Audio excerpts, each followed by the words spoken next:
You're listening to Radio3Satan.com. Enjoy the show. I would like, if I may, to take you on a strange journey.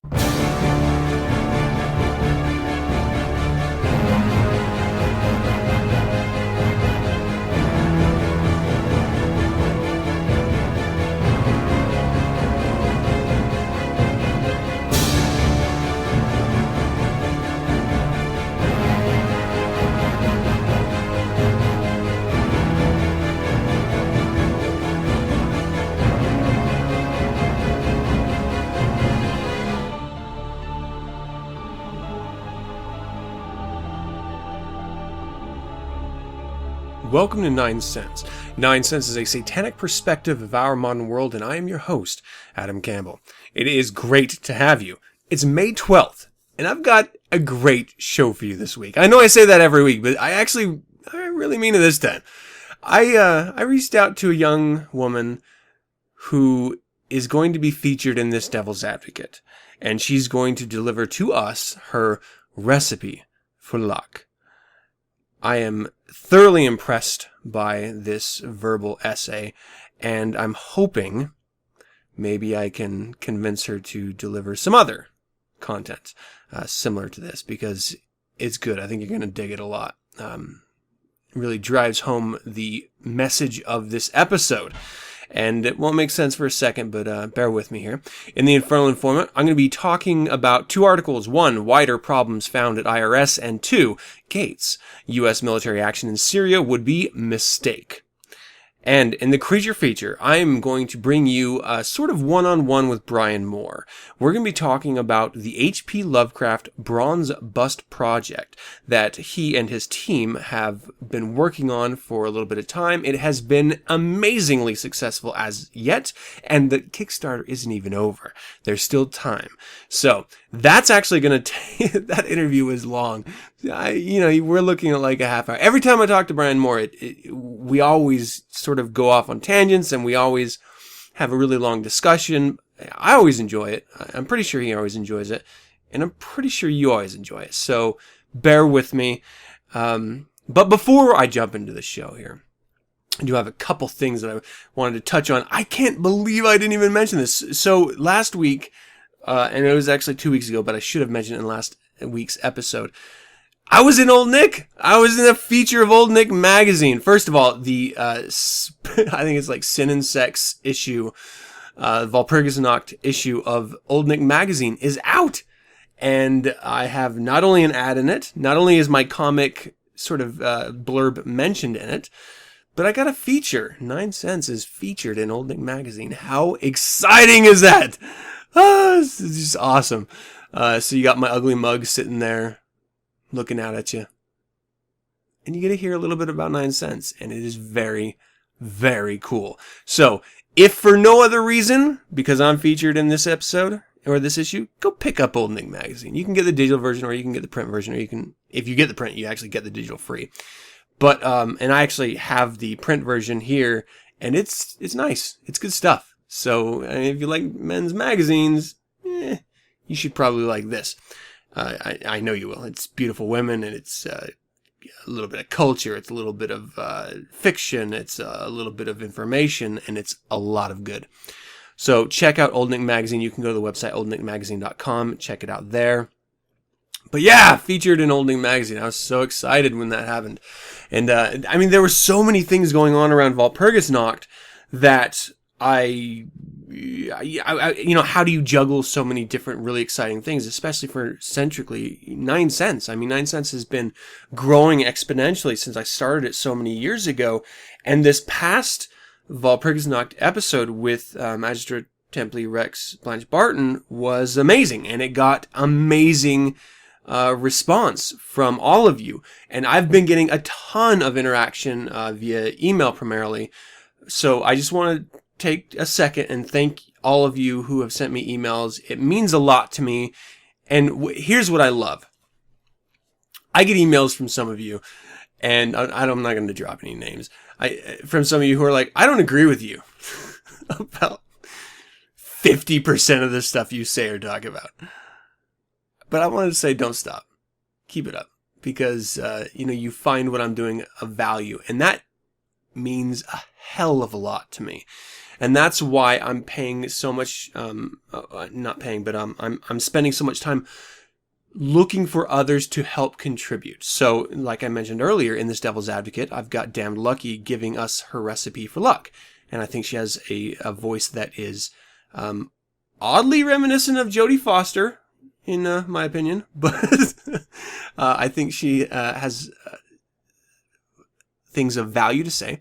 I reached out to Erin for Down to the Crossroads, and she has been almost a year now delivering amazing blues, pre-war blues to you, the listener, and her own really fantastic personalities coming through in these Down to the Crossroads segments. But that's not all. Oh no, that's not all.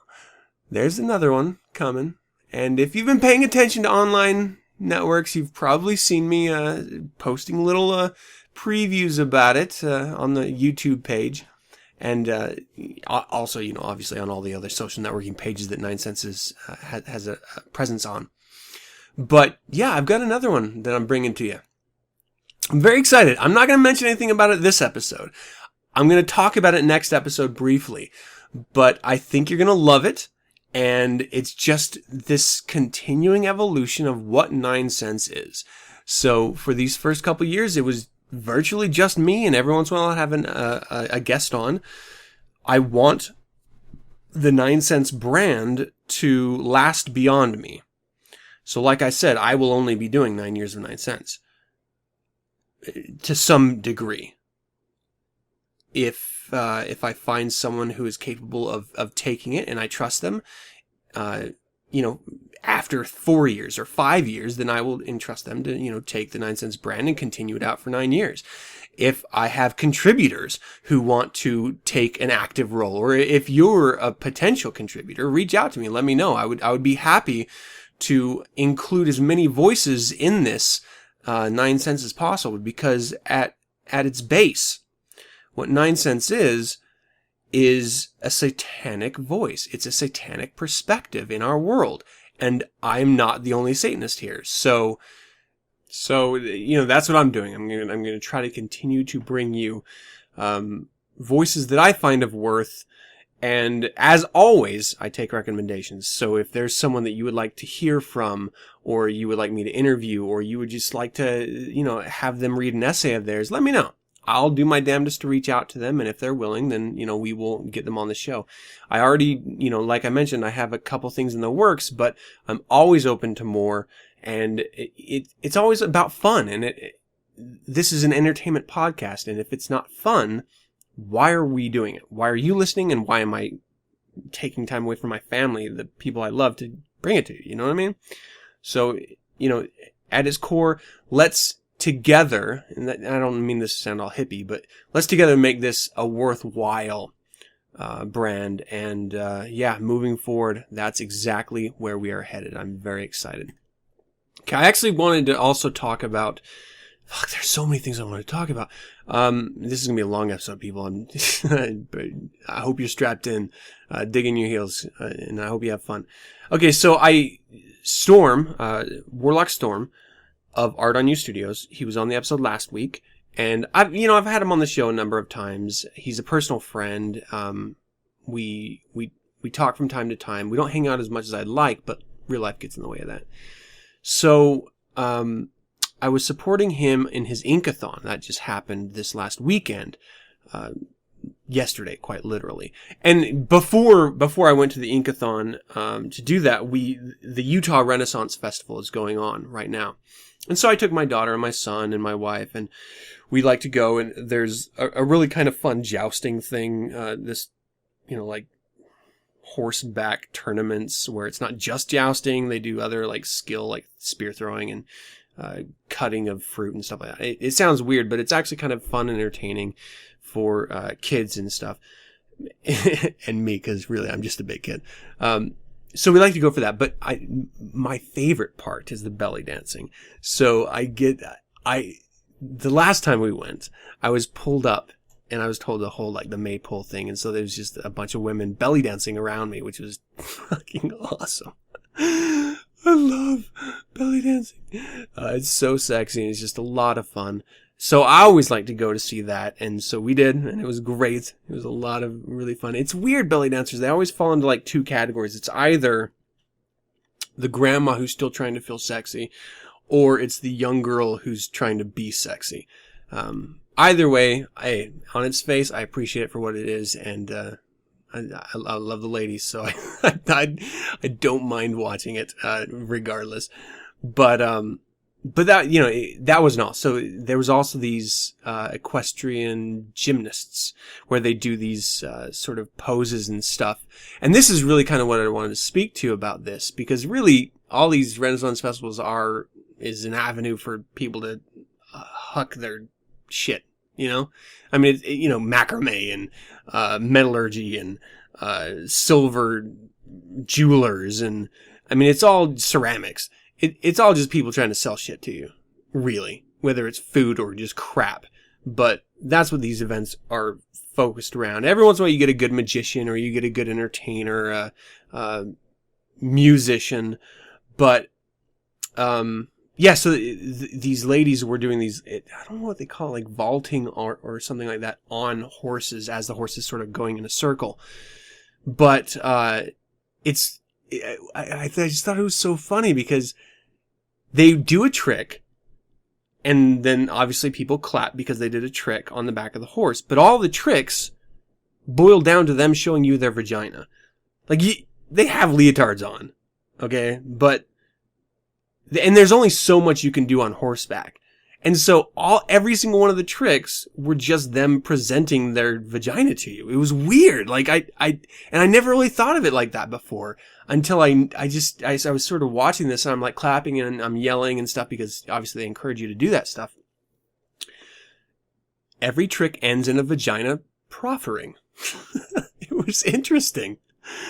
I wish life was like that more. I wish there was a little bit more of the vagina presentation. I would enjoy life a little bit more if that were the case. I mean, it was fun, and it must be relatively challenging. Any gymnastic activity is dangerous at some level, but certainly on horseback. And so I don't want to take away from their skill. I mean, they practice and stuff, but that was like every trick. It was just like, hey, vagina. Hey, hop, twist, oh, vagina. Hey, leg spread. Oh, yep, that's right. Vagina. It was just so funny. But, you know, I still clapped, and I still had a good time, and the kids loved it. And here's something that pisses me off. And I understand that, you know, you go to these things and it's supposed to be a total environment. But it's hard to be a total environment when half of the people are and half aren't. And so I always run into this weird, awkward situation where one person is in character, and they are talking to you in the thickest, worst American version of a British accent that they can muster. And I'm assuming the expectation is that they want you to speak that way back, but I won't. I refuse. And so it's always this weird, awkward thing where they're like, "Good day, how are you?" And you're just like, "I am well, thank you." And they're like, "So you're gonna come over to my booth then, eh?" It's like, "Who are you, fucking Oliver? I'm not giving you porridge. Why are you talking this way to me? I'm with my family. I'm just trying to enjoy the atmosphere, and I know you think you're being a part of this atmosphere, but you're horrible. Your accent is shit, and just taking a cloth and wrapping it around your face does not mean you're immediately embroiled in, I don't know, 13th century culture. Like, I'm not buying it. It's just not convincing, and your shitty accent is actually detracting from that even more. So yeah, if you want to just stand at your booth and act like a jackass, do it. I respect it. Own your jackassy nature. But don't be walking around expecting every single person there to be talking in the same shitty accent as you are. One, not everyone had that accent back then. Arguably, most people in the world didn't. So I should just start I don't know, speaking in a Latin accent because maybe I'm from Rome. You know, I mean, how far are you going to carry this ridiculous charade? And why is it always England-centric? There was a lot of cultures in the 13th century. Not all of them were English. So let's maybe broaden our horizons a little, people, all right? The Renaissance is not just England. In fact, the majority, I would argue, of the Renaissance was Italian. So, you know, put that in your shitty carved pipe and smoke it. Other than that, it was a great time. It was. Oh, and my son was my son has been doing this sort of school dance thing. And my wife and I were on vacation a week and a half ago. Again, you know, I should have brought this up last week, but I didn't. We were on vacation, and so we went to his school and we watched him do his dance for the entire school, which was a lot of fun. I think it was Brian Setzer's orchestra's version of the Nutcracker, and so it's a little rockabilly, it's all guitar, it's a little bit of fun. And he had fun doing it, so, you know, that was awesome. But what I noticed is all of the kids in schools, and this is sort of just how I was in school too, they're all folding their arms, being all quiet, and they're walking in lines. It reminds me very much of a Pink Floyd The Wall video. The teachers are overreacting whenever a kid is giggling or talking, and they freak out and they try to, you know, especially when there's a parent by, they have to prove that they are the authoritative individual that they're supposed to be and that they're in charge. And so they sort of, you know, overcompensate for the children being children, which always, you know, just sort of blew my mind. But they would, you know, go in the hall. We need to have a talk. And, you know, just for giggling or talking. I mean, it's going to happen. They're kids. It's an elementary school. And it was for the entire school. And so there was tons of children. It's expected that they're going to act like children. Anyway, my son performed, and then after, you know, during the whole performance, he was like looking at us and I was looking at him, and it was that, you know, when you look at someone that you love and you smile, and it's sort of, it's like this infectious feeling, like you just want to giggle and laugh, and, well, anyway, I do. And that's kind of, you know, so that was happening. So he was trying to focus, and so he was trying to avoid eye contact and stuff when he was performing. But as soon as he was done, and this is what I love about my boy, as soon as he was done, he broke out of ranks. He, you know, the little formation of the class, and he was ducking and dodging instructors who were looking at him, jaw on the floor, shocked that this child was stepping outside of the designated area that he's supposed to be in at this individual moment. He ran up to us and he gave us a big hug, and, you know, we gave him a hug back and, you know, kissed his head and told him he did a wonderful job, and we're very proud of him. All the while, these teachers and these kids looking like, why does he get to do that? What makes him so special? And the teacher's like, well, do I say something? I mean, he's hugging his parents. I don't want to be an asshole. You know, what are their parents going to react like? And it was really funny that he just totally disregarded, and something I would never have done as a kid. I would have just waited for after school and then, you know, talk to my parents then. But he was like, fuck it. I want a hug from my parents. I'm getting a hug. And he just ducked and dodged and busted through the lines and just gave us a big hug. It was so fantastic. I love that about my son. Very much an individual. And it reminded me how much we're trying to train our children not to be children, and just to be, I don't know, like trained dogs, like animals or something. It seems like it. And, two, how much stronger he is than I was at that age. And one, it makes me feel good because I feel like I'm doing a good job, but I realistically don't think I had anything to do with that. I think that's everything that's just within him as an individual, which I respect and I admire and I love. And this is something that I've seen throughout, you know, obviously everyone sees it throughout their lives, but, you know, just, it's always amazing. And I would like to think that I help bring this out in people. Like when I was in the Army, for example, basic training, South Carolina, Fort Jackson, I think it was South Carolina. It was a while ago, but, 97, actually. So I was in there, and I was trying to help motivate a young lady who had fallen behind in the run. And, you know, every morning you run like 3 or 4 miles or whatever it is. and she was falling behind. And so I slowed down to help motivate her to get back into formation. And I did it not because I knew who she was or I was friends with her or I liked her or anything. It was just because we're soldiers and we're supposed to look after each other. And that's what I was always taught. And so that's what I was doing. So I sort of slowed up. I was like, come on, keep pushing. You're doing great. It's early, but, we're almost done. We're almost there. Just push a little bit harder for a little bit longer. And in my mind, I was like, okay, well, what can I do to help take her mind off the run? I was like, well, is there a boyfriend at home? Maybe he's waiting for you. Think about him. Focus on him. And she was like, oh, I don't have a boyfriend. And so it immediately went from this weird moment of me saying that to motivate her to, in her opinion, me hitting on her or something. And so she latched onto me and we connected as friends for the rest of the time there.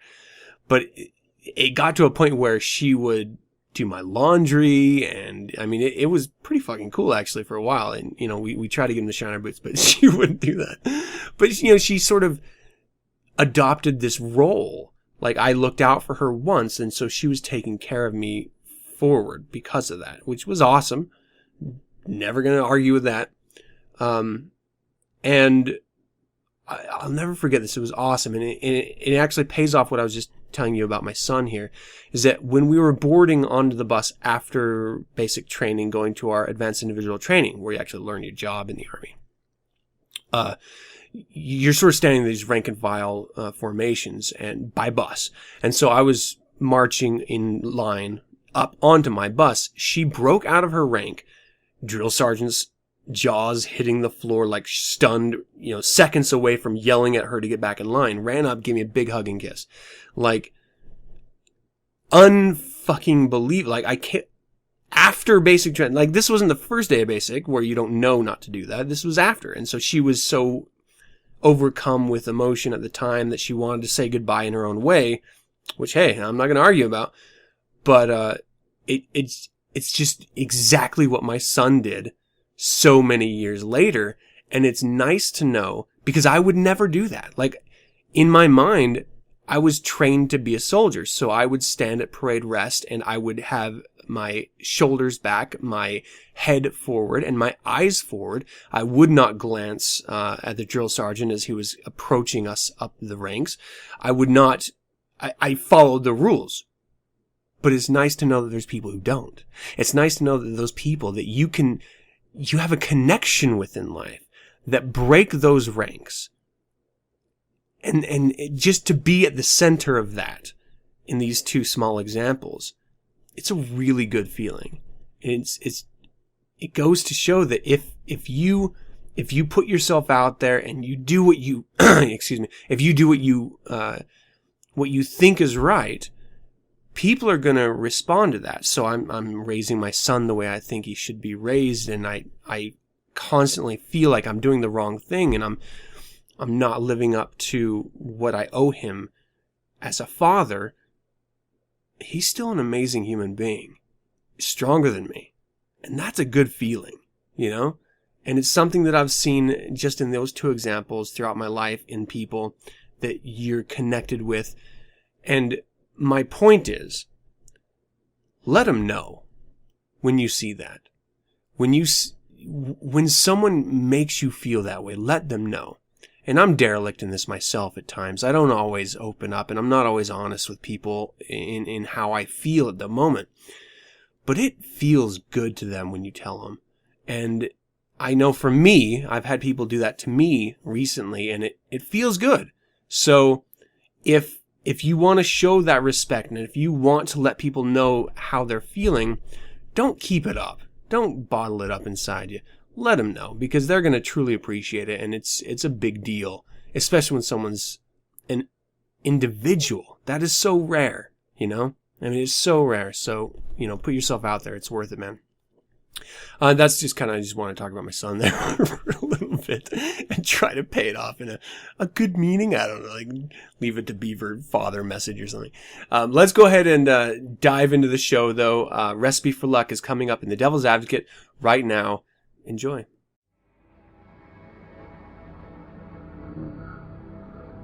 You are your father, the devil, and your will is to do your father's desires.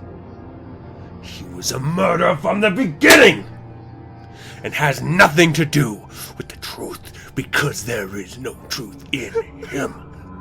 When he lies, he speaks out of his character, for he is a liar and the father of lies. And you are the devil's advocate. I'm a Satanist. I'm an active member in the Church of Satan, but I do not speak for the Church of Satan. That is all. A lot of people call me lucky. I used to insist that I'm not. I'd start to tell them about all the work I put into things, but it quickly became apparent that people don't want to hear that. They want to believe that there's some mysterious force called luck that has been favoring me over them. Otherwise, they'd have to take responsibility for their own bad luck. But there's nothing mysterious about my accomplishments. There's tedious work involved and highly unglamorous sacrifices, plus there are embarrassing failed attempts. I could go on insisting I'm not lucky and that there's no such thing as luck, but I find it easier and more interesting to say, I am lucky. Damned lucky. I now view luck as the seemingly magical results of unseen effort. I'm lucky when I keep at it. I'm unlucky when I get lazy, short-sighted, oblivious to my surroundings, and cowardly. My luck is all under my control, and I take responsibility for it. Now, most people will never get that, but every now and then I come across somebody who isn't work-averse, and I can tell by how they speak to me that they recognize I'm doing something right and want to know what it is, so I give them my recipe for luck. Step 1. Prepare yourself for what you wish for. Step 2. Be aware of what's going on around you so you can spot opportunities. And Step 3. Have the guts to act when the time comes. Usually I get told this is great advice, but I shouldn't call it luck. Luck, a friend once told me, is a matter of chance, not action. You can't make luck. So I suggested to my friend the following. You apply for a job, and 1,000 other people do as well. Chances are your resume is not even going to be read, even if you're the best qualified for the position. You took action to train up, you took action to apply, but in the end, it's coming down to pure chance. If your resume gets read, you got lucky. Yes, my friend said, exactly. But, I said, what if you know somebody at the company who can turn in your resume for you? Your chances of at least having it read increase dramatically. The additional action increases your luck. But that's not luck, my friend insisted. It's not just chance anymore. Well, I guess there are people who will always insist that luck is necessarily outside ourselves, rather than something we create on our own. To them, luck has nothing to do with training or staying alert or acting courageously. Only when something comes to you through no effort on your part can it be said to be lucky. This kind of luck sounds an awful lot like divine providence to me. Divine providence can be influenced by crossing yourself and saying a prayer, or fondling rosary beads, or maybe even eating fish on Fridays. Similarly, luck can be influenced by nailing horseshoes on the wall, or facing 3-legged money toads away from the door, or just being damn careful not to break a mirror. But surely anyone listening to this podcast is too sophisticated to buy into these silly superstitions. I mean, hang the horseshoes if you really enjoy Americana, or get the money toad if you think it looks cool, but indulge in these things as a whimsy. Don't get all fearful and compulsively throw salt over your shoulder just because you spilled some. But not everyone who believes in luck as its own separate thing sees it as a force. To some, it's just a word that describes an attribute that either one has or one has not. In that sense, it's kind of like grace. God chose to grant grace to some people and not others. I don't know who grants luck, probably a leprechaun. Anyway, it's still something outside your control, and it's still something that has some degree of power over your life. And what good does that do? Should people born with no luck just curl up and die? Should people born with all the luck in the world just kick back, relax, and wait for the spoils to come to them? It seems without action, this luck isn't going to manifest itself, so why not just focus on the action? I mean, I can't prove that this external luck that others suggest is the one true luck doesn't exist any more than I can prove there's no God. I will say this, though. The ratio between a person's perceived sense of responsibility and their perceived sense of control has been linked to stress. The chronic bad stress, mind you, not the good motivating stress. And this is a well-established scientific fact. Google it if you've never heard it before. My point is this. I don't think it's healthy to take on the responsibility of being your own God while simultaneously believing yourself to be at the mercy of some possibly fictitious external force beyond your control. There are enough forces beyond our control, like hurricanes and viruses. No need to add to the list, especially if you're going to end up exerting your will to try to bring about a change in this possibly fictitious force. So for my part, I prefer to use my own brand of luck. I create it. I control it. And the great thing about taking control of your own luck is the productive cycle it forms. Let me illustrate by way of example. Let's say you're looking to marry Mr. Right. So you prepare yourself by reading The Satanic Witch, learning how to cook, donating all your fashionably abominable clothing to someone you don't like, and buying a few nice skirts and heels for yourself. You then start practicing how to walk and sit while practicing lesser magic on your coworkers, your bank teller, the checkout clerk at the grocery store, and anyone else you meet. Hell, you start flaunting your stuff even when nobody's looking, just to make it a habit.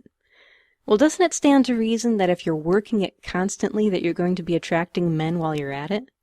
So just by preparing, you're actually bringing about the opportunities you're preparing for. In fact, in this example, practicing lesser magic requires watching people's reactions, and so that makes it that much more likely that you're going to spot these opportunities when they come about. The effort of watching is built right in. So say you've spotted your opportunity. Now you've got to seize the day. How much easier is it going to be to invite a guy over for dinner when you've been practicing cooking? I mean, in the days before the date, you can't be fretting over what to make. You'll probably need that time to study up on the guy's favorite sports team or some TV show he likes so you have something to talk about. So you see, the preparation not only creates opportunities, it not only builds confidence to act on them, it also makes it easier to accommodate for these sorts of unpredictable specifics to the situation. But what if your chance comes and you're not quite ready? I mean, what if chance brings along a great guy and you're still kind of a novice to the whole witchcraft thing? Perhaps you meet the guy at a friend's party and now you can't wow him with your cooking like you planned, and then it becomes painfully obvious you have nothing in common to talk about. You may fall flat on your face. If you do, are you going to chalk it up to bad luck? You going to say it was something beyond your control? Will you insist you never stood a chance? It simply wasn't meant to be? Or will you be self-directed enough to understand what went wrong and fix it? Seizing opportunities doesn't guarantee success, but every failure tells us where our preparation was lacking. As I said, this is a productive cycle. When you fail, return to preparing yourself with the added knowledge of your current strengths and weaknesses. As you do, wait for your next chance, understanding that while you can improve your odds, you are still waiting for a chance. And lastly, when you see it, seize it. That's how you make your own luck. Wasn't that simple? Psst. Hey, come here. Psst. What? Huh? Me? Do I know you? Hey, you're religious, man, aren't you? No more than anyone else. Listen, I got a secret. It's been eating me up, and I gotta share it with someone. Get the fuck out of here, kid. I don't know you. No, listen, man. It's about you. It's about your life. You're about to have what alcoholics refer to as your moment of clarity. What are you talking about? Are you okay, son? Sins are indisposable to every society organized on an ecclesiastical basis. They are only reliable weapons of power. The priest lives upon sins. It's necessary to him that there be sinning. Who the fuck are you, kid? I'm your infernal informant.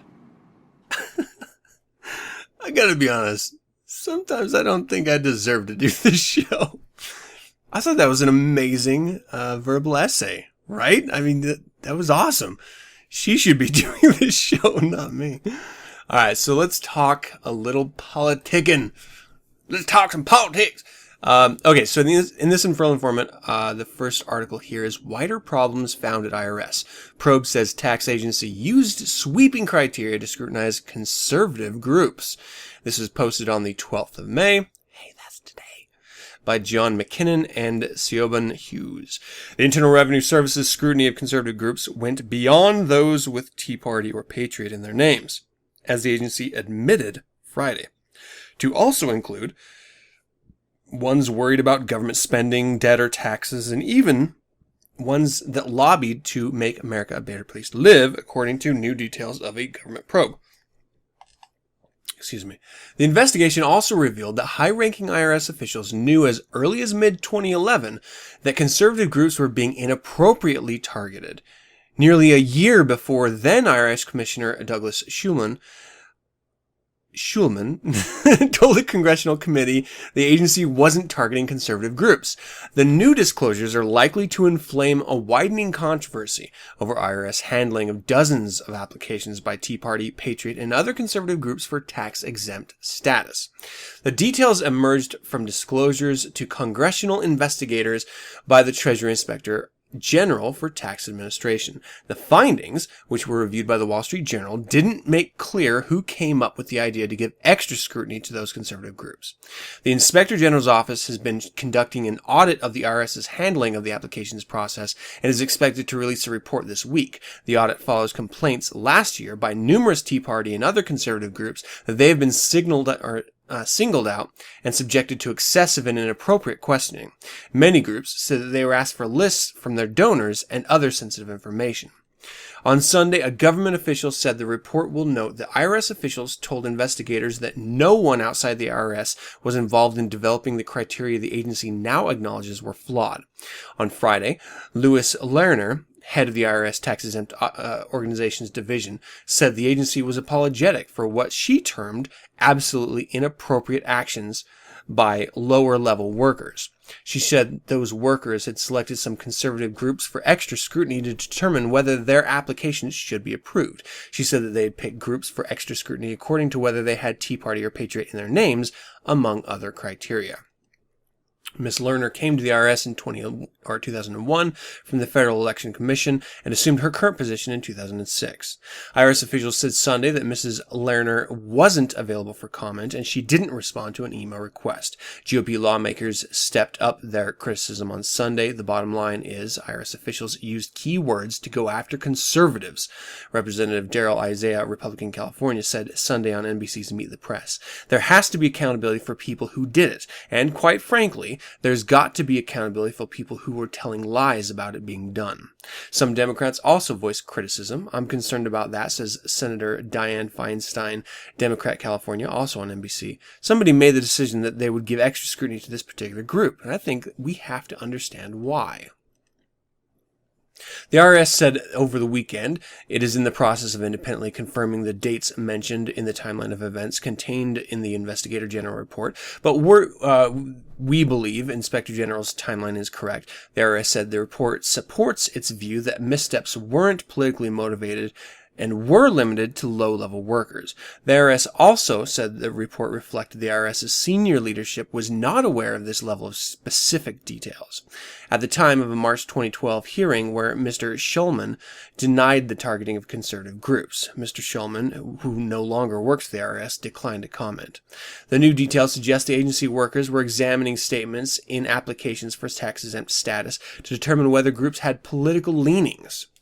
Tax-exempt social welfare groups organized under Section 501c4 of the Internal Revenue Code were allowed to engage in some political activity, but the primary focus of their efforts must remain promoting social welfare. The social welfare activity can include lobbying and advocating for issues and legislation, but not outright political campaign activity. But some of the rules leave room for the IRS officials to make judgment calls and probe individual groups for further information. Organizing as such a group is desirable, not just because such entities typically don't have to pay taxes, but also because they generally don't have to identify their donors. IRS officials said last week the focus review of conservative groups was initiated by lower-level civil servants of the IRS Cincinnati office, not by political appointees in Washington, and that it wasn't politically motivated. They said it stemmed from a misguided effort to centralize review of a growing number of applications for tax-exempt 501c4 status. But questions continue to swirl about the failure of IRS officials to disclose the problems until the Inspector General's report was about to become public.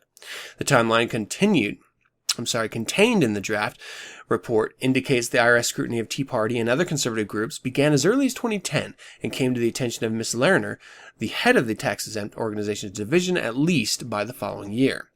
The report's timeline indicates that the criteria were changed to be more neutral in July 2011, and Ms. Lerner raised concerns. The criteria for heightened scrutiny continued to evolve over the next year or so, even as complaints from the Tea Party groups and questions from GOP lawmakers mounted over IRS inquiries to various groups about their activities. Letters from Ms. Lerner in April and May 2012 respond to questions by Republican lawmakers made no mention of the problems that had surfaced in the IRS unit.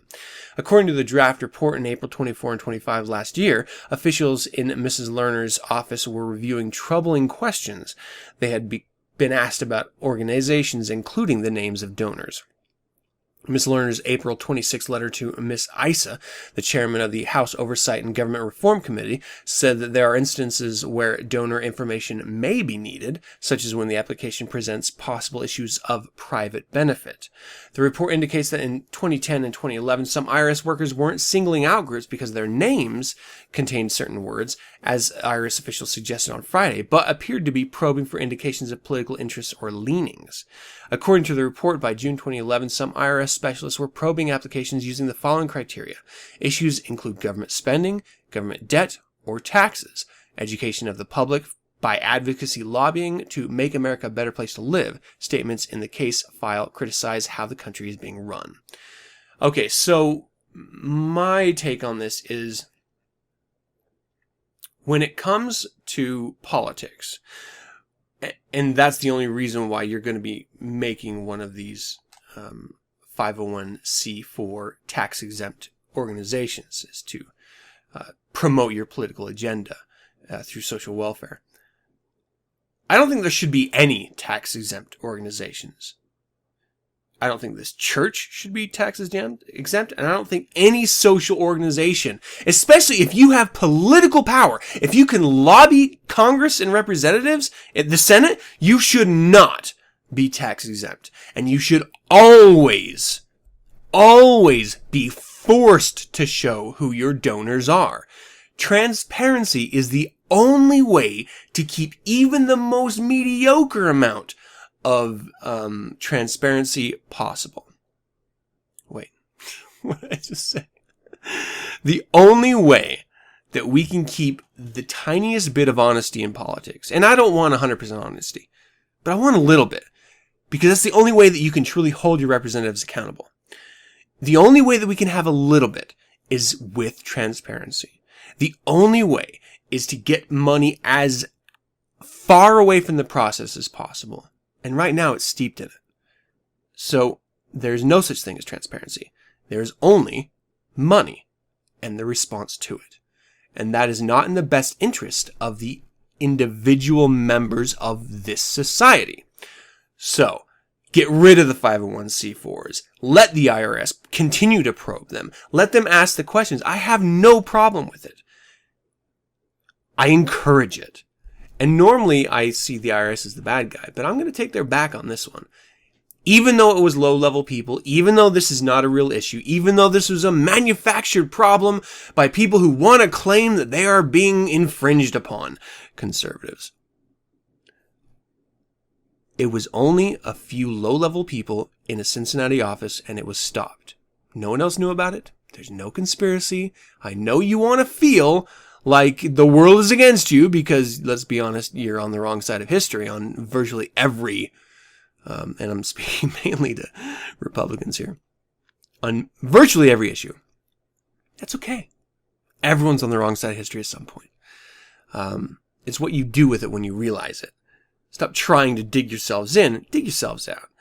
No one's trying to shut down people for being good Americans. No one's trying to shut down people for trying to better America. But we should be taking a hard and heavy look at people influencing our political futures. There shouldn't be the Wizard of Oz behind a curtain. Let's get a little transparency here. And the only way to do that is to continue investigations, is to continue ceasing, holding up, and outright, in my opinion, abolishing any tax-exempt status. If you're in this country operating on a political bent, you should be taxed because you're a part of this country. Tax every bit of it. And we'll see how long these organizations last. I mean, it's all about making money in the long run. You're trying to influence political leanings so that you can have your way. And there's nothing wrong with that. That's sort of how our politics has always gone. Well, literally, that's how it's always gone. And I'm not saying this because I think there should be some overarching, everyone feels good working together, weird communist bullshit agenda. But I do think that our current system is holding back entrepreneurs that are capable of making money, that are capable of doing good things. And our system right now is flawed and broken, virtually completely. So we have to do everything we can to try to set it back on track, meaning those of merit can succeed. It's not that way right now. You may think it is, but you're deluding yourself. It's not. And just the process of getting rid of tax-exempt statuses is one step in the right direction to putting us back to a more balanced and tolerant position as far as economics and success are concerned. Opportunity is concerned. So that's really all I had on that one. And the second one is actually kind of short too here. And this is RTT News. Gates' U.S. military action in Syria would be mistake. And this is posted again today. Robert Gates, who served as Secretary of Defense for both George W. Bush and Barack Obama, said on Sunday that direct U.S. military intervention in Syria would be unpredictable and a messy mistake. Speaking on CBS Face of the Nation, Gates' comments were in sharp contrast to the growing number of voices in Washington who are calling for the use of force in helping, rebels overthrow the government of Bashar al-Assad in a civil war that now exceeds 2 years. We overestimated our ability to determine outcomes, Gates said. Caution, particularly in terms of arming these groups and in terms of U.S. military involvement, is in order. Anyone who says it's going to be clean, it's going to be neat, you can establish safe zones and it'll be just swell, well, most wars aren't that way. President Obama is still weighing options regarding Syria. Gates also warned of direct action against Iran, which continues to strive for nuclear weapons. If you do hit them, then I think the consequences of their retaliation could spin out of control, Gates said. And this is by the RTT staff writer. Okay, so if you haven't been paying attention, Syria has been oppressing its people for quite some time. And because America is the great backer of all anti-tyrannical and anti-American sentiments, or aggressor of anti-American sentiments, I should say. We are the world's police. We like to get involved in other people's shit, especially if it means that we can come out clean on the other side. So we're looking at Syria, who has been oppressing its people for quite some time. And because we want to say, we're not just focusing on Iran and Iraq because of their obvious oil caches, and we're not just doing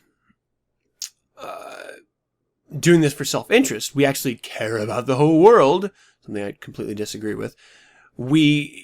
Specifically Barack Obama made a statement saying that if chemical weapons were used against the Syrian people by its leadership, then that's a line in the sand that we would have to address. Meaning the U.S. would have to, at some level, be drawn into this conflict of the Syrian people against Syria leadership. Well, that's happened. And when Barack Obama said it, and probably when his staff told him to say it, they didn't think that it would happen. And here's why. Why you would say it if you didn't think it would happen. There's no reason to go into Syria.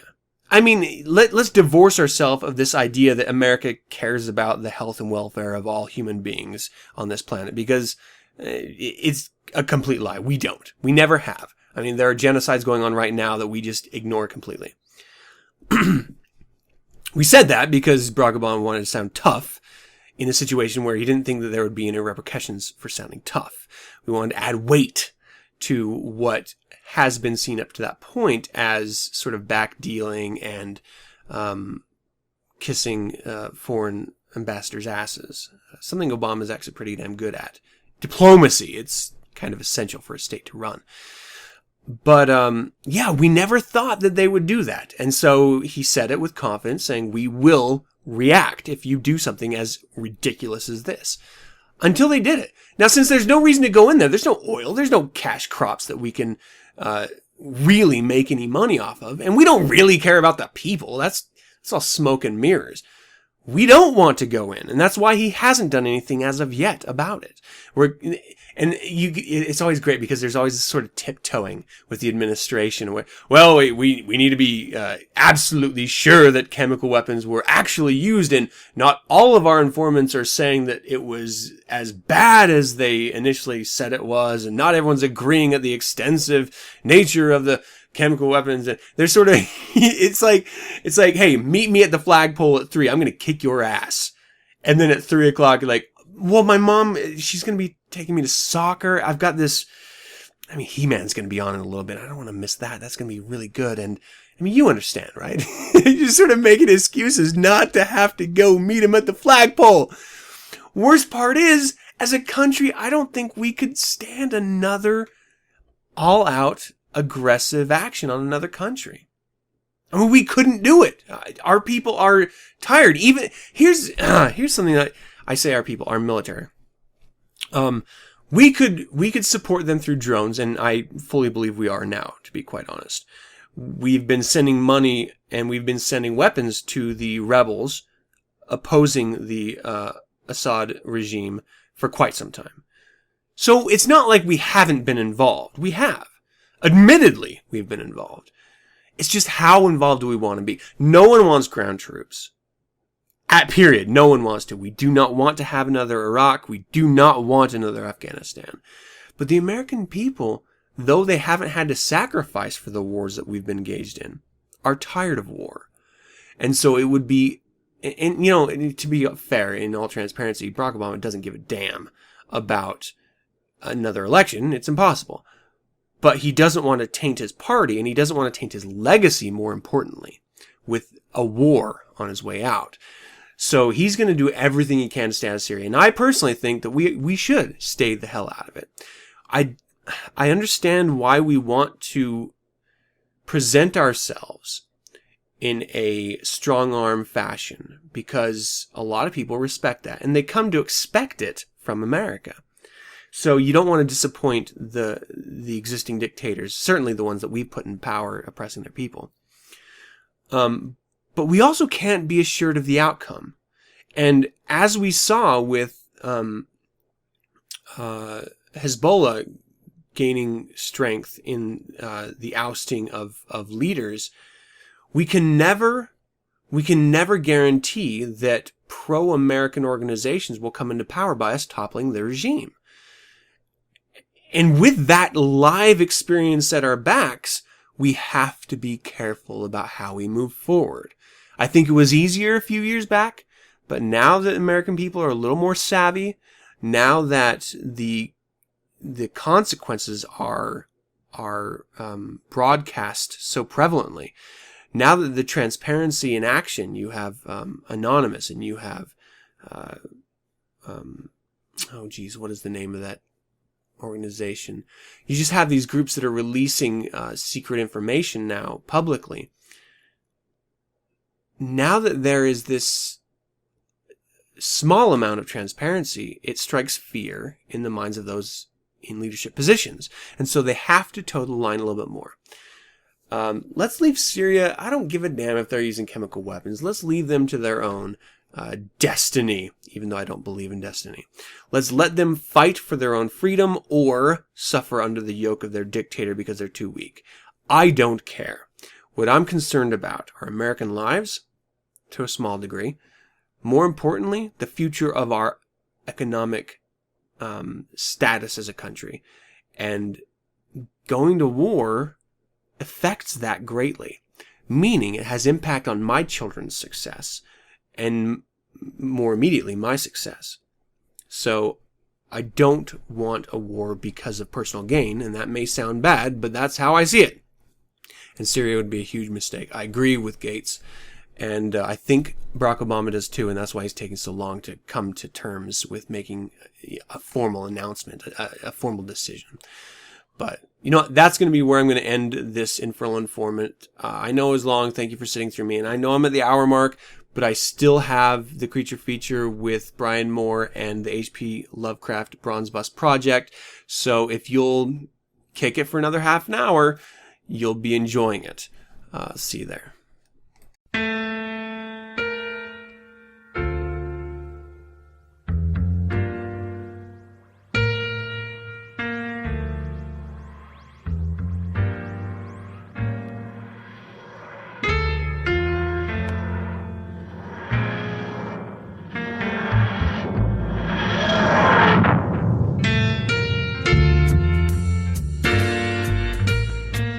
If you like big band, swing, and jazz, then join me, David Ingram, and my zombie goldfish co-host Igor on Lambert's Basement every week, where we time travel via nostalgia, taking you to a golden age of music, only available on RadioFreeSatan.com.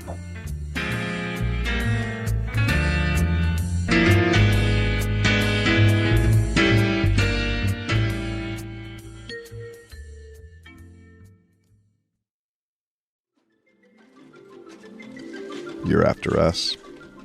You know we're still in here at terrortransmission.com. You're after the place. You don't know why. You just remember. Remember that you want to be in here. Remember that you want the greatest horror commentary podcast ever. What the hell are they? They're us, that's all. When there's no more room in hell. What? Something my granddad used to tell me. You knew Mukumba? Voodoo. My granddad was a priest in Falcon Crest. He used to tell me, when there's no more room in horror podcast hell, the fiends walk to us. TerrorTransmission.com. What's this show called? What do you mean, what is it called? You know, what's the name of the show? What, like the title? What's the title of the show? Is that what you're asking me? Yeah, what's the big deal? What's the title of the show? Look, it should be good enough for you and for any of you other Generation Yers or X's or W's or Z's or whatever fancy letter you're sitting on today to realize that it's not about what the title is. It's not about...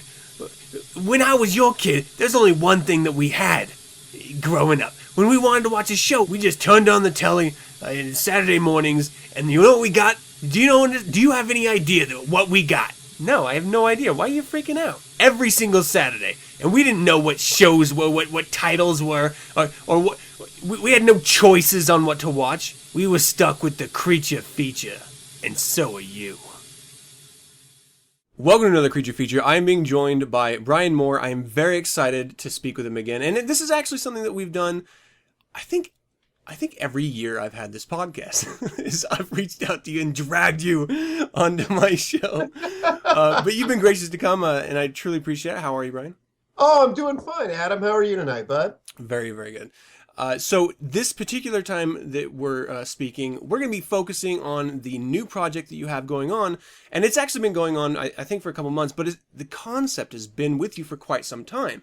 I mean, I believe the last time we even spoke on 9sense, it was even brought up in sort of an idea basis. So if we can sort of jump into this in just a second about the H.P. Lovecraft Bust Project, I definitely want to talk about that. But quickly, I just want to give you a little a day-belated happy birthday. Well, thank you. I appreciate that. Yeah, yesterday I turned the big 5-0, man. I made it in one piece without breaking any bones and still have all my teeth. And there's a lot more silver on the sides, but it's easier to blame my kids. So, yeah, it's weird, the idea of turning 50. Because, you know, when you're a kid, 50 might as well be 100. And when you get there, you're like, well, I don't feel like 100, you know. But it's kind of this weird thing that some days you feel, you know, old as the Rock of Gibraltar, and other days you feel like, you know what, actually I'm grateful I made it this far in life without screwing up too much, and you know, you're grateful for the good stuff that comes with it. And there actually is a lot of good stuff that comes with getting older. You know, no one you can officially be a mean old man anytime you want.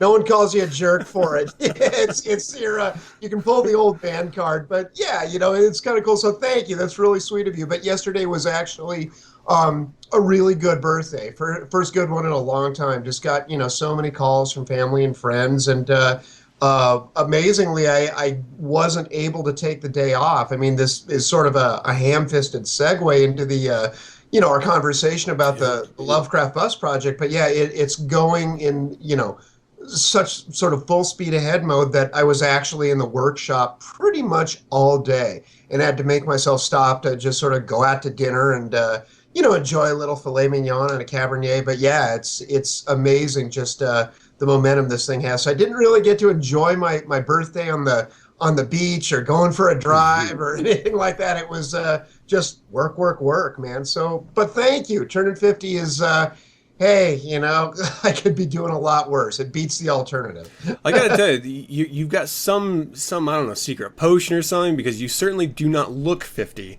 I don't know if you're the same way, but whenever I think of ages, I have this idea in my head of what that age looks like. You don't fit the profile, my man. You look good. Oh, thanks, dude. Yeah, when I think of 50, I think of some stinking old man on a bus stop somewhere. But yeah, it's like, you know what it is? I mean, part of it, it's my joke always is, if you get too much silver, you have a date with Miss Clairol and you dye the hair, or, other things. It's just common sense. Like you're ripped to shreds, and you have 2 kids, and you ought to look a hell of a lot worse than you do. But it's like, I think you're smart enough to, you at some point you take care of yourself. You got to know when you should get your ass in the gym, or you should pull away from the table, or lay off the purple Jesus, as they say. Just all that stuff. It's just, again, it's like good old Dr. LeVay said, indulgence and not compulsion. It's just having enough common sense not to overeat or overdrink or, smoke too much or whatever. It's just taking care of yourself. So thanks. Believe me, when I look in the mirror in the morning, I don't think I'm fooling anyone, but the ladies keep beating down my porch door. So, hey. You cannot argue with that. Well, I keep telling myself that anyway. Nice. Okay, well, let's talk about the H.P. Lovecraft Bronze Bust Project. Where did this come from? What was the concept of this? Well, I've always been a fan of H.P. Lovecraft. A lot of my sculptures for my business, Arkham Studios, are certainly Lovecraft pieces. Cthulhu, Cthulhu always sells. It's, anytime I thought about should I sculpt another Cthulhu or not, because there's so many other good ones out there that Randy Bowen and Stephen Hickman have done. Just really great stuff that, I'll never sculpt something, on the level that those guys do. But it's one of those things that sell. People just can't get enough Cthulhu. I don't get it, but they like it. So did a couple of, Cthulhus, a couple of versions of Lovecraft himself, Mad Arab, Abdul al-Hazred, and it really seems to kind of sell well. Over the years, I've gotten this sort of nickname, the Satanic Sculptor, for, the obvious reasons, just doing things with the Church of Satan, like the LeVay piece and the Satan bust and the newer Lucifer bust. And, next up, if I've actually got time this year, I'll finish out the 4 Crown Princes of Hell, which will be awesome. Belial and Leviathan. Yeah, I mean, I want them. I mean, I'd like to put them in my own ritual chamber. And it seems like, some other folks would like them too. So it would be nice to sort of finish that Satanic quartet. But beyond being the Satanic sculptor, Lovecraft is really this... it's a market that never goes away, and it shocks me because, he's not like Edgar Allan Poe. Everyone has heard the name Edgar Allan Poe, but Lovecraft is still kind of a niche market, but that niche market, the fan base is so loyal. They just, whether it's comic books or films or bands or sculptures or paintings or, people writing in the vein of Lovecraft, they can't get enough. So anyway, where the Lovecraft Bust project started, and I'll apologize to anyone listening if you hear strange sounds. I've got this puppy named Kilgore chewing on my shoes, and I'm trying to get him off while we're talking, so I'll apologize if I sound like the tentacles of Cthulhu are approaching. It's actually just this silly dog chewing on my shoes. So anyway, it actually, like the old saying goes, necessity is the mother of all invention. I came up with the idea when I moved from Los Angeles to the American Midwest. I had some freelance toy jobs lined up. And the first week that I was here, every single one of them fell through. And that was really scary because, I'm just a guy who's trying to make a living like anyone else, and I didn't really know what to do. I bought my first home, and I certainly didn't move out here to fail, so I was trying to come up with ideas of, what I'd like to do and what could I do. And, I thought of Lovecraft. And, part of being an artist is you always want to do good work. You want to do good stuff. You don't want to cheese it out too bad. So I was thinking, well, should I do another Lovecraft bust? And, the thing is, like with Arkham Studios, so much of the time you get caught up in order fulfillment, where you're in the workshop, casting back orders or, wrapping them in bubble wrap and put them in the boxes, going to the post office. That takes a lot of hours out of every day, so much so where you can't really generate new work as fast as you'd like to. So I started thinking, how can I kind of maximize my time better, to put it in that corporate sort of speak. And I started thinking it'd be nice to one day, have a real art show in a real art gallery. One of, a lot of Satanists will know Coop.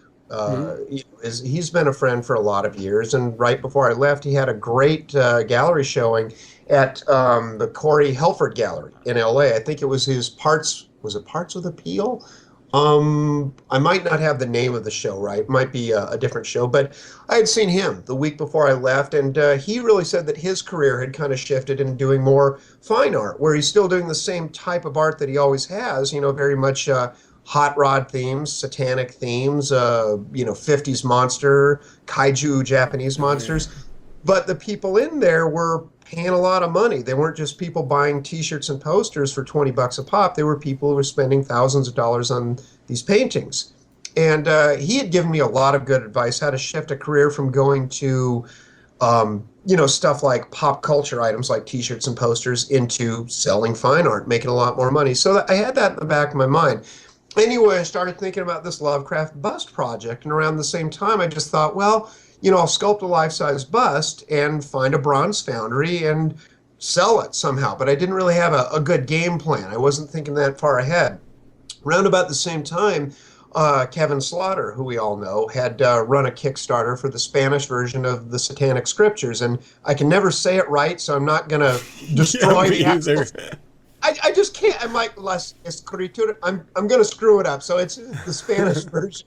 Peter Gilmore's book, Satanic Scriptures. Anyway, Kevin gave me a lot of really, really, really good advice about what it takes to run a Kickstarter, and that, like the old saying goes in Lord of the Rings films, one doesn't just walk into Mordor. One does not just launch a Kickstarter. It takes months and months and months of planning. So before I really tackled that, I got some prices on a bronze foundry, and then the long process, the longest part of this whole thing, was I started calling places in Providence, libraries, public parks, Brown University, all these places that I thought would be very pleased to accept a free bronze gift of public work, and got turned down by every single one of them. What? And here's where your jaw will fall for. Yeah, I mean, I couldn't believe it, because again, you know who Lovecraft is. I know who Lovecraft is. We have a lot of the similar interests. But the people who run these institutions had no idea. I mean, the response was always, who? When I said, yeah, really. I said, well, he's this Providence author. He died in the 30s. He was a master of horror fiction. And most of this was done over the phone or email. And you can just picture them shaking their head. They just didn't get it. Unbelievable. Yeah, they just didn't get it. And it took them forever to come back with a definite no, we don't want it. My favorite response was, I won't mention the name of the very public local sort of institution. It's run by the city of Providence. There's a lot of organizations, but I actually got this lady who seemed very nice on the phone. I gave her the pitch, explained what I wanted to do. And she said, she was almost like, the character Lumberg in Office Space. Remember? Yeah.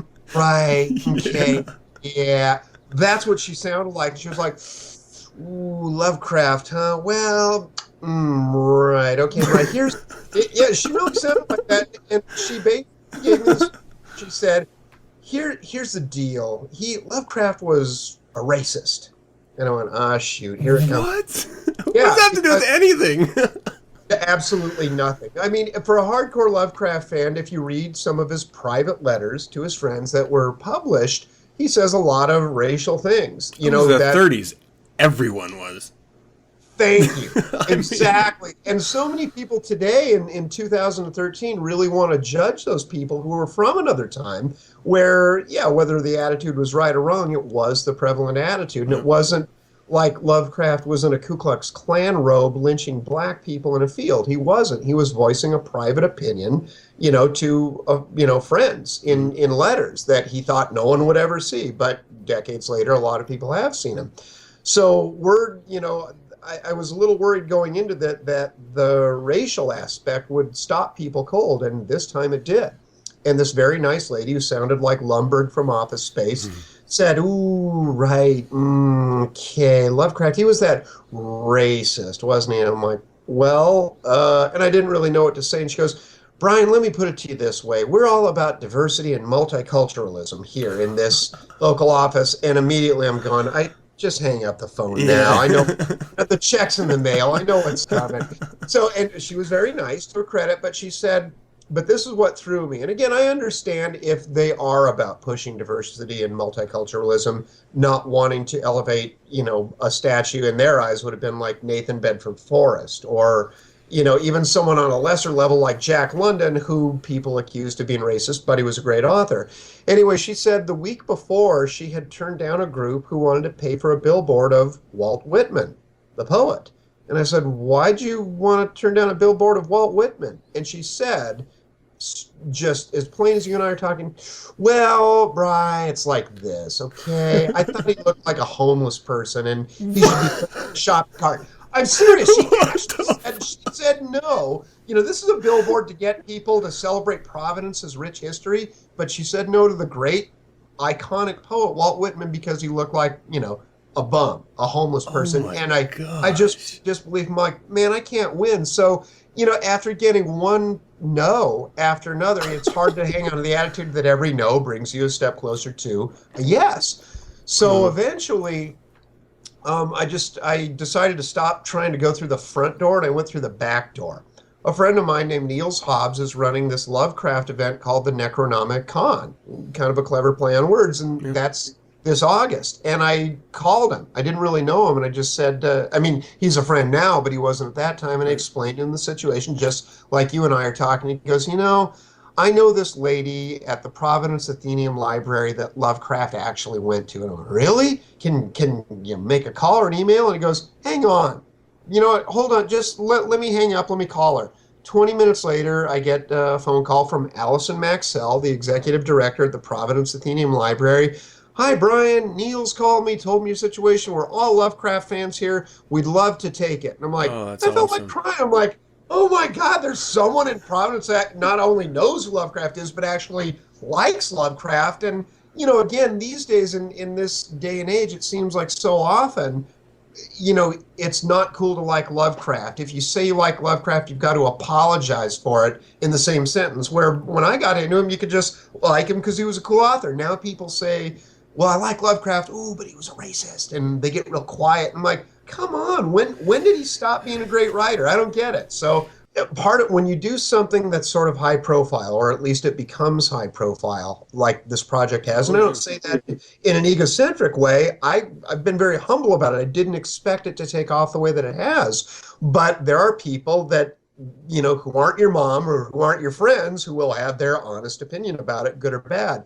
And there's one guy who's just railing that this is, symbolic of America's racism, and Brian Moore is a racist for doing this. I'm like, come on, really? It's like, I'm a Lovecraft geek. I just want to put up a cool bronze, and if I'm lucky, I might, get a better reputation as an artist out of it. And if there's really enough money left over, I might actually pay a couple of bills with it, and it's just for good. But some people don't want to see it that way. But this guy was actually the one who said, I felt victimized by reading Lovecraft's literature. It's like, the guy died in 1937. How do you feel victimized? But there's just some people out there whose favorite hobby seems to be having a chip on their shoulder, and there's nothing you can do about it. But what does go hand in hand, and I don't mean to be jabbering on about it because That's I right. know I am. But one thing that I've always had, I'm a classic car fan, and especially of Cadillacs. And there's this fantastic ad that anyone can look it up on Google called, it was a 1914 Cadillac ad that they put in a magazine called The Penalty of Leadership. And it's not even a photograph of the cars. It's a paragraph about what it means to be a leader, or at least being willing to make a risk to do something that's meaningful, like you, when you created 9sense.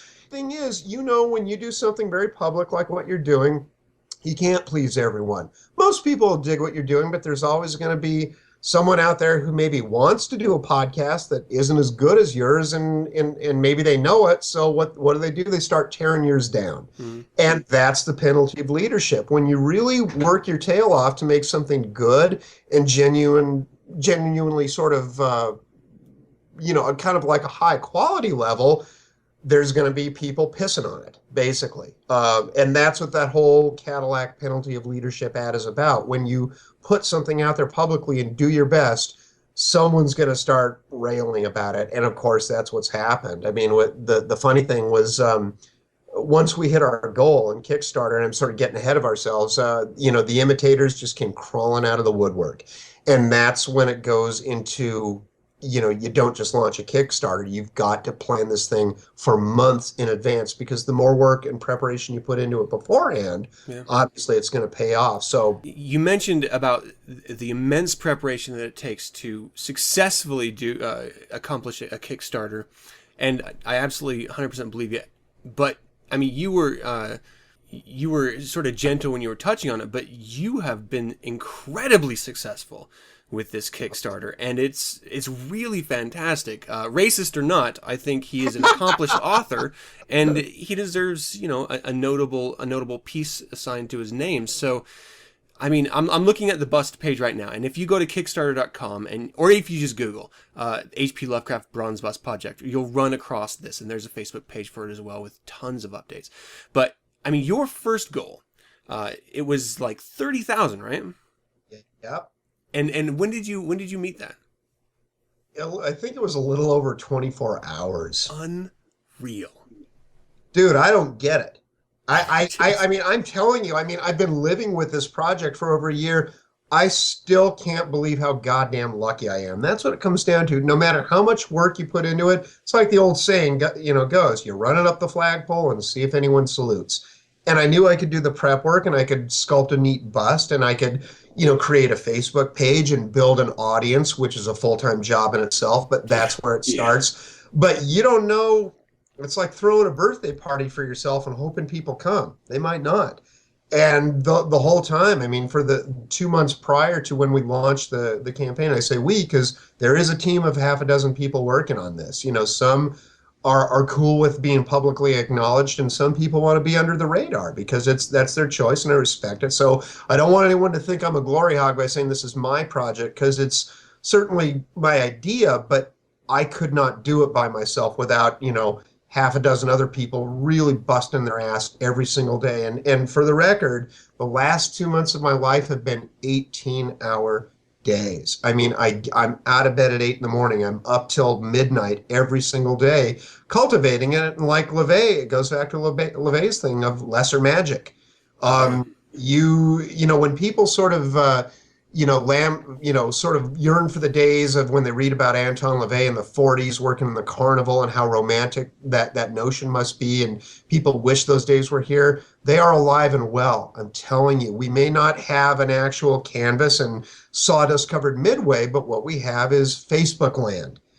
And everyone who's selling something, whether it's their art or their band or their t-shirts or whatever on Facebook, we are all carnies on the virtual midway, and how well we do depends on how well we're a talker on the bally. And the job is to turn the tip from that midway, get the dime out of their pocket, and get them into the tent. And that's what's gone on with this Lovecraft thing, the Bus Project, because everything is a carefully laid out strategy, and some things do evolve that we didn't see coming, but you roll with it. You adapt to change. Waking up every day, just my chest would pound like, oh God, this isn't going to work. What am I doing? I need to get a real job. What's wrong with me? This is a gamble. I'm not being paid. You know, all the insecurity and doubt that can happen does. Yeah. And no matter how much work you put into it, no one may throw a dime at the thing. But they did in droves, and it hasn't stopped. I mean, as right before you and I sort of rang each other up, I took a look at, we're about to hit $50,000. Wow. And it's weird, man. You know, it's when you're an artist, part of it is you feel like you don't deserve it somehow. I think most people would feel like, you know, you'd have to be pretty arrogant to think that the world owes you a living, because the world doesn't. And when, you know, people keep throwing money at it, it's just, every day I still just can't believe it, you know, but I'm not dumb enough to question it, so I roll with it. So all I can do is make sure that if people want to keep throwing money at it, that there's stuff, because some people are very philanthropic. Like the cool thing was Peter Straub threw $500 at this thing, and for his name on the bus, there's a little memorial plaque on the front. But other people only want to throw $20, and they say, well, what do I get? And you can't blame them. You know, $20 is $20. I'm like, well, you get a t-shirt or you get this. But so many of those mid-level rewards, if you're familiar with the Kickstarter process, are gone. They were sold out immediately. So what my team and I are doing is we keep trying to come up with new cool stuff to put on there, so that people keep, there's rubes on that midway still. And, you know, the spiel on the valley isn't over till the Ferris wheel lights are off. So what we're doing this week is, in fact, I just molded it today. I'm making a Lovecraft cameo that Bill M., Satan Bear DeMischief, that he designed very graciously. I've got, this sounds tacky. I've got bowling shirts that say Miskatonic Bowling Lounge that are being donated. Sandy Peterson, the guy who created the Call of Cthulhu role-playing game, is donating stuff. Oh, wow. Yeah, I mean, it's amazing. I've worked my lesser magic skills, and amazingly got some high-end sponsorships with Lionsgate Films, FearNet, Fangoria, Skies Inc. And you know what it comes down to, Adam? I mean, some people might be like, well, how do you do that? How do you tap into these? Well, it's easy. I worked at most of those places. So a lot of my friends still work there, and I called them up, and it's called pulling the buddy card. I mean, yeah, there's a certain amount of salesmanship and carny and lesser magic, but that's the reality. It's not that I want to take the mystery away. It just, if people hadn't shared this information with me, I wouldn't know, and I wouldn't be turning this into a success. So I'd like to try and pass that on. I mean, it's just figuring stuff out. It's not rocket science. It's just being willing to get your ass out of bed and work your ass off every day for months on end, 18 hours a day, for no guarantee. But if you believe in it, it can happen. I think I kind of want to reiterate what you just said there, is that you have to work for it. You have to apply basic satanic principles like lesser magic, and you have to work the networks that you're associated with. You have to work at life. It is never just like, oh, well, I was in the right place at the right time. That doesn't exist. You have to make the right place in the right time. And what's fantastic is that you have the relationship with these individuals and organizations. But it's not just because you've worked there before. It's because they respect you, because you have repartee back and forth. You have a working relationship that you can sort of rely on. And going through life, just, if I can just preach on the pulpit here for a minute, you have to keep that in your life. You like stop, as long as there's a benefit to you, as long as there's no, if they fuck your wife, that's one thing. But as long as there's no reason not to burn that bridge, don't burn that bridge. Absolutely. And it's unbelievable. And I mean, I guess to some people this would be, wow, there's a lot of racists supporting this project because it's a huge success. Yeah, and again, I mean, here's the reality of it too. I mean, if folks feel so inclined, they can look on the Kickstarter page and they can see who has supported it. You know, our first sort of video, where it's not a video of me in the workshop making stuff, is Stuart Gordon. Stuart, he's someone I met when I was 20 years old. I've kept in touch, and he's been like a mentor, and he was the first person who said, exactly what you just did, about cultivating relationships. He said, it's one thing to work with someone once, but send them a goddamn bottle of wine on their birthday. Send their wife an anniversary card, not to cross the line, but, when their kids graduate from school, just grow up and do the right thing and have a little class. He goes, you have no idea how much goodwill that buys. And he taught me this stuff. And, when you're in your 20s, this stuff doesn't really occur to you unless someone tells you. And all of a sudden you put it into action and you see the returns you get from that. So when I was planning this with my team, and I don't mean to sound lofty or highfalutin when I say my team, but there really is a team behind this. It's a very carefully thought out strategic thing. It's like having a good business plan. You don't just jump into it. You better have your plan. Anyway, one of the first things was we wanted sort of Lovecraftian names to lend their voice to this, and they did. Stuart was the first one, but it goes back to, people viewing Lovecraft as a racist or a great author. Stuart Gordon's Jewish. We got Clive Barker on board. Clive's gay.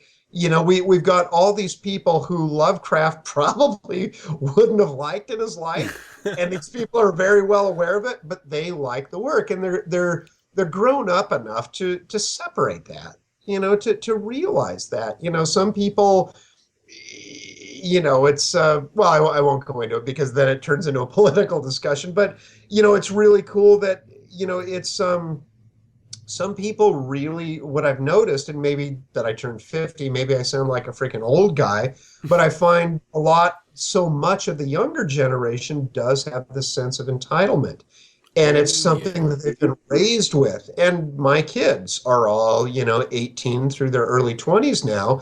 And I see it even with my children, and it's not something that I taught them or their mother taught them, but I think it's just the culture that they're raised. They're raised in, and everything is instant. If you want something, all you have to do is press that one app button on your iPhone. It takes you to Wikipedia, and you're taking that as gospel truth, where when I was a kid, you had to go to the library and you had to find the right book, and seeking knowledge was not easy. You really had to work for it and earn it. But now everything's so readily available. I think people think that things should be free or they should be there for their taking, and it's not.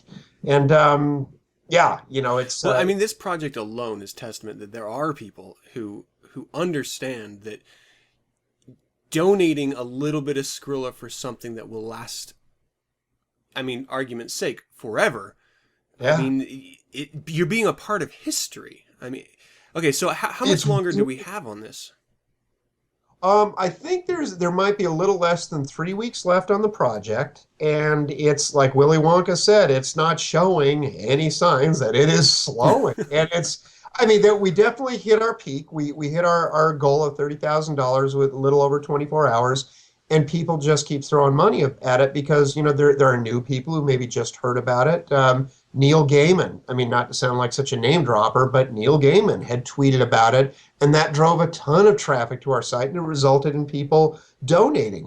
New people sort of come into the fold every time or every day. One thing that I will tell you is that a lot of people even have actually asked, what are you guys going to do with all this extra money? And even though I'd love to pocket that extra cash because I've got bills just like everyone else, and Papa needs a new pair of shoes and another cool Cadillac with pins in the driveway, but I can't because it's a very public thing. This isn't a work for hire. So as of today, what we're doing, even though the bust itself is being donated as a gift of public work to the Providence Athenaeum Library, which is actually, it's a membership library. You can't just walk in there and borrow a book. I think there's a membership fee, like a video store used to be, and that, you pay that annually and you borrow the books. So what the team and I decided to do was, since there is this surplus of cash, was we got in touch with the Providence Community Library Association, which governs all the public libraries in Providence.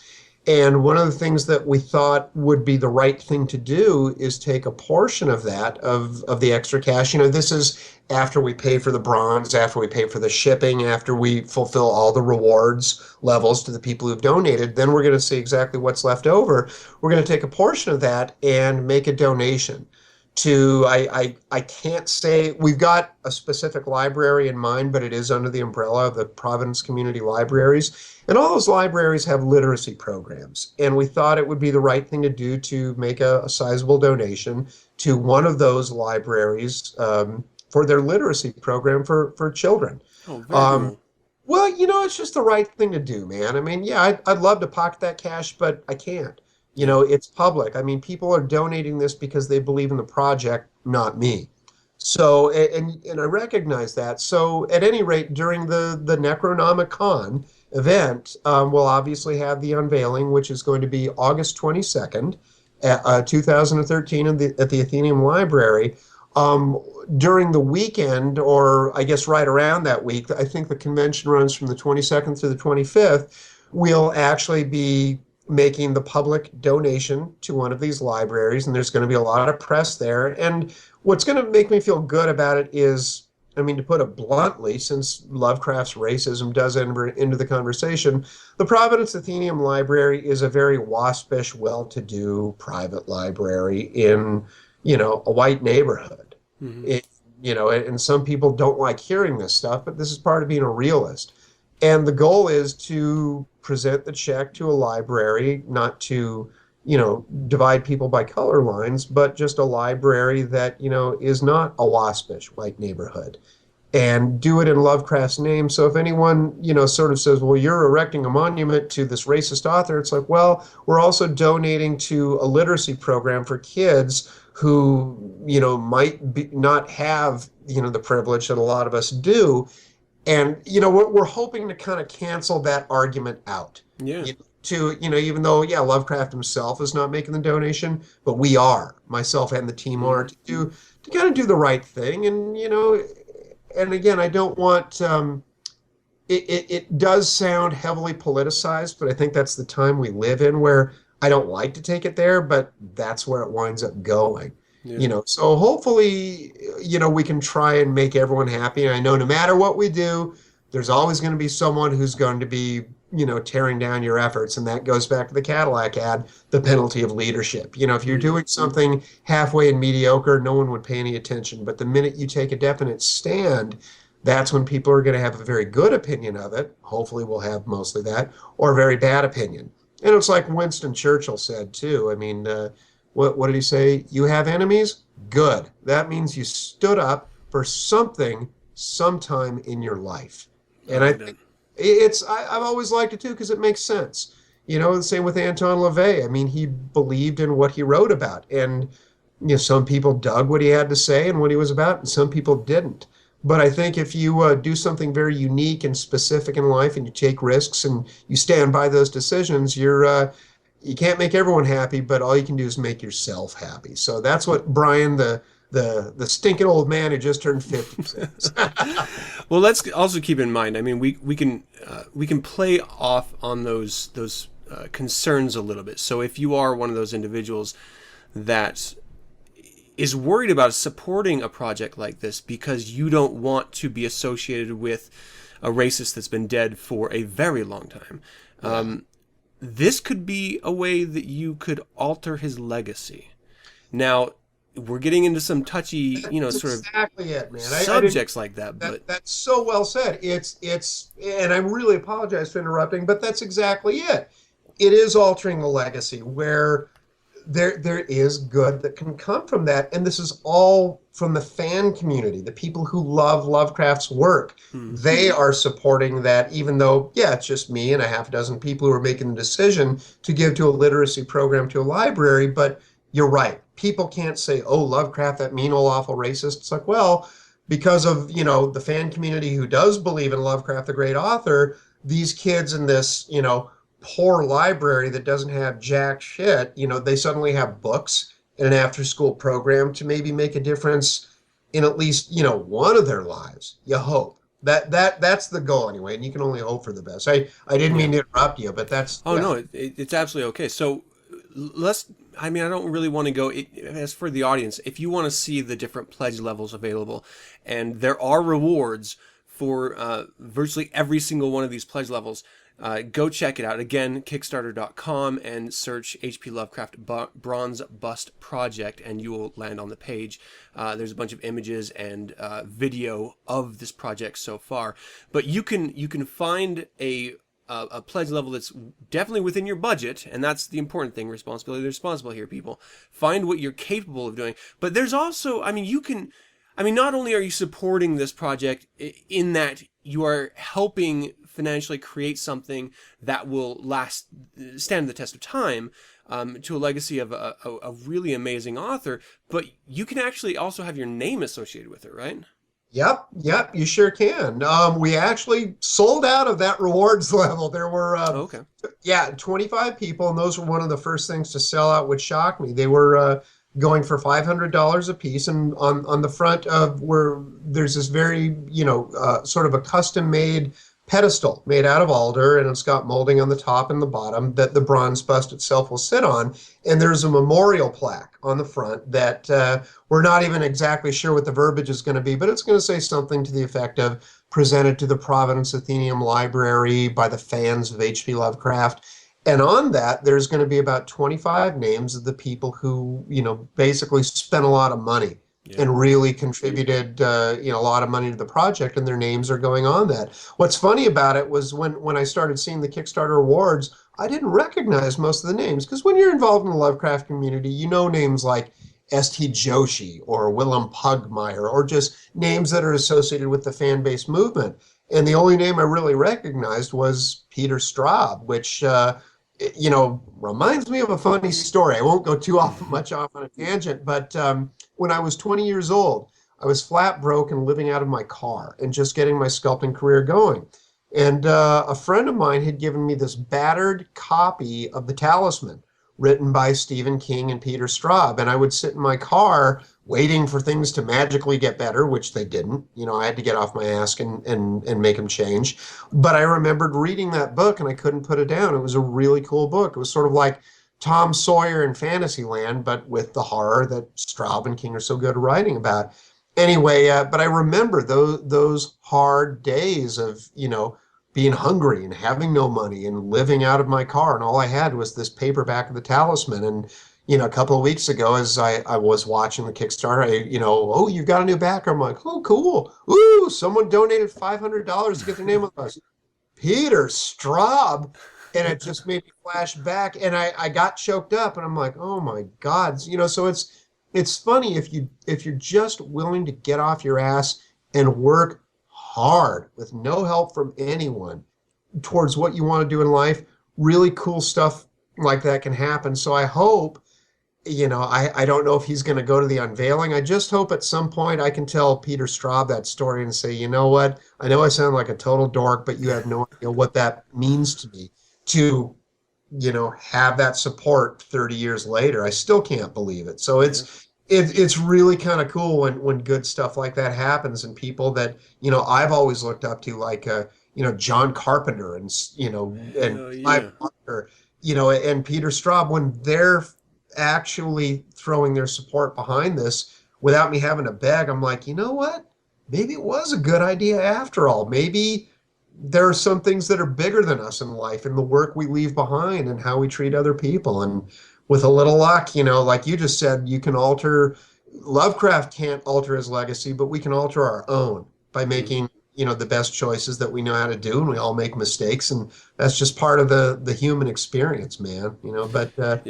And I mean, throughout these little experiences we have, we are defining our own legacy. So I don't want to put too much weight on, you back a project and suddenly, you're whatever. But the point stands that what you support follows you through life. Who you are, you will have this echo. So, for some people, H.P. Lovecraft is this amazing author. For some people, he's a wild racist. For everyone, he is someone of worth and they know him for the most part. I mean, I know early on we said a lot of people didn't, which baffles my mind. Yeah, but everyone I've ever met knows who he is, even if they haven't read everything he's written. Right. They know of him. So, you know, if you want to be a part of H.P. Lovecraft history as an author, go check out the Kickstarter page for the H.P. Lovecraft Bronze Bust Project, and you know what? Toss in a dime if you can do it, or share the word, spread it to your friend, tell your friends about it, because you know you may not be in the financial position to support, but maybe your friend or your brother or your sister is, and they would want to. So just because the original very conservative goal has been met does not mean that there are no place for support. Brian has already talked to you about where a sizable portion of this money is going to go, and I don't think anyone can argue, even the most liberal, progressive individual could argue that that's a bad thing. So support the project if you can, share the message if you cannot financially support it, and let's help H.P. Lovecraft's legacy grow, and in that process, define a little bit of character in you. Brian, it is always a pleasure. Thank you so much for joining me. Thank you, Adam, and my best to you and everyone else, and we'll see you the next time. Hail Satan. Hail Satan. And that is going to do it for another show. I hope you enjoyed it. I know it's long, and I appreciate you sitting through it. I would love to hear from you.